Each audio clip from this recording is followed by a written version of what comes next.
Hi hello everyone, welcome back to my channel Rekha ಅಡುಗೆ ಮನೆ. ಇವತ್ತಿನ ನಾನು ಈ ರೆಸಿಪಿಯಲ್ಲಿ ನಾನು ನಿಮಗೆ ಮಿರ್ಚಿ ಪಕೋಡ ಹೇಗೆ ಮಾಡೋದು ಅಂತ, ಬಿಗಿನರ್ ಸ್ಟೈಲ್ ಮಿರ್ಚಿ ಪಕೋಡ ಹೇಗೆ ಮಾಡೋದು ಅಂತ ತೋರಿಸ್ಕೊಡ್ತಾ ಇದ್ದೀನಿ. ಈಗ ನಾನು ಇಲ್ಲಿ ತೋರಿಸಿದ್ನಲ್ಲ, ಆ ಬೌಲಲ್ಲಿ 1.5 ಕಪ್ ಅಷ್ಟು ಕಡಲೆ ಹಿಟ್ಟು ಬೇಸನ್ ಪೌಡರ್ನ ಯೂಸ್ ಮಾಡ್ತಾಯಿದ್ದೀನಿ. ಮತ್ತು ಅದರಲ್ಲೇ ಅರ್ಧ ಕಪ್ ಆಗೋಷ್ಟು ಅಕ್ಕಿ ಹಸಿಟ್ಟನ್ನ ಹಾಕ್ಕೊಳ್ತಾ ಇದ್ದೀನಿ. ಮತ್ತು ಅರ್ಧ ಟೇಬಲ್ ಸ್ಪೂನ್ ಅಷ್ಟು ಬೇಕಿಂಗ್ ಸೋಡಾ, 1.5 ಚಮಚದಷ್ಟು ಖಾರದ ಪುಡಿನ ಯೂಸ್ ಮಾಡ್ತಾಯಿದ್ದೀನಿ. ಖಾರಕ್ಕೆ ಎಷ್ಟು ಬೇಕಷ್ಟು ನೋಡಿ ಖಾರದ ಪುಡಿನ ಯೂಸ್ ಮಾಡ್ಕೊಳ್ಳಿ. ಮತ್ತು ಸ್ವಲ್ಪ ಚಿಟಿಕೆಯಷ್ಟು ಅರಿಶಿನ, ಮತ್ತು ಸಣ್ಣ ಚಮಚದಲ್ಲಿ ಸ್ವಲ್ಪ ಅಜ್ವೈನ್, ಕಾಳು ಅಂತಾರಲ್ಲ, ಅಜ್ವೈನ್ ಯೂಸ್ ಮಾಡ್ತಾಯಿದ್ದೀನಿ. ಮತ್ತು ರುಚಿಗೆ ತಕ್ಕಷ್ಟು ಉಪ್ಪು.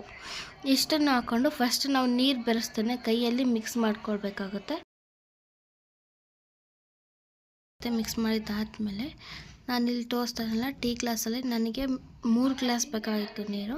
ನಿಮ್ಗೆ ಎಷ್ಟು ಬೇಕಾಗುತ್ತೆ ಅಷ್ಟು ನೋಡಿ ಬೇಯಿಸ್ಕೊಳ್ಳಿ.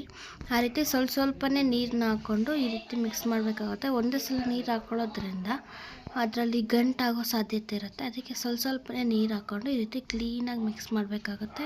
ನಿಮ್ಮ ಮನೇಲಿ ಬೀಟರ್ ಇದ್ದರೆ ಬೀಟರ್ನ ಕೂಡ ಯೂಸ್ ಮಾಡ್ಕೋಬೋದು. ನಾನಿಲ್ಲಿ ಕೈಯಲ್ಲೇ ಕಲಿಸ್ತಾ ಇದ್ದೀನಿ ಕ್ಲೀನಾಗೆ. ಈ ರೀತಿ ಕ್ಲೀನಾಗಿ ಕಲಿಸ್ಕೊಳ್ಳಿ. ಇದು ಬ್ಯಾಟರ್ ಎಷ್ಟು ಪೂರ್ತಿ ತೆಳ್ಳಗೆ ಇರಬಾರ್ದು, ಪೂರ್ತಿ ಗಟ್ಟಿಗೂ ಇರಬಾರ್ದು. ಒಂದು ಕೇಕ್ ಬ್ಯಾಟರ್ ಇದ್ದರೆ ಸಾಕು. ತೋರಿಸ್ತಾ ಇದ್ದೀನಿ ನೋಡಿ, ಇಲ್ಲಿ ನಾನು ಮಿರ್ಚಿ ಈ ಥರದ್ದು ಬೋಂಡದ ಮೆಣಸಿನ್ಕಾಯಿ ಅಂತಾರಲ್ಲ, ಆ ಥರದ್ದು ಮಿರ್ಚಿ ತೊಗೊಂಡಿದ್ದೀನಿ.